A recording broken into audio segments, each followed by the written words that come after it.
kwangu nasema hiyo team hii ndio mwaka ya AFC Leopards kuchukua league, kwa sababu tuliwacha team imeshikana. Hata tukimaliza league msimu uliokwisha, team ilikuwa inacheza mpira ya ajabu, mpira tamu kweli kweli. Na sasa niliona walianza polepole, watu wakakuwa na tashishi, lakini in the background nilikuwa naambia watu this is the most interesting football team to watch.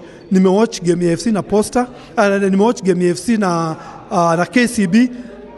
They played very good football. Nimewatch game ya zile mabao walifunga kule Gusii, na hiyo team imeshikana vizuri. Wameleta wachezaji 3-4.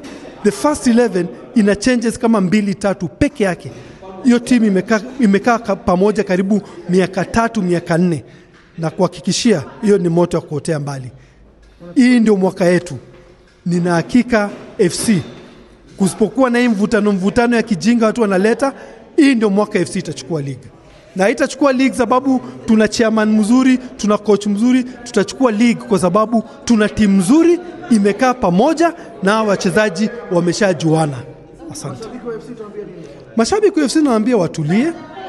Rome was not built in a day, na wapatie coach nafasi yake, wapatie wachezaji nafasi yake. Sana sana hii pressure wanaweka kwa coach, hii pressure wanaweka kwa ofisi, waachane nayo. Na wachezaji nawaambia hivi, tafadhali ukiingia kwa hiyo kiwanja, jua unachezea wewe kwanza, alafu unachezea team.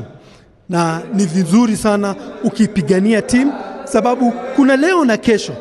Mimi pali niko kama Dan Shikanda, ile mpira nilicheza in the 80s inanifungulia milango mingi sana. Ningepende pia hao hizo milango zifunguliwe come 10-20 years to come, sababu walicheza mchezo mzuri wakashinda vikombe. Ni muhimu kushinda hizo vikombe. Asante.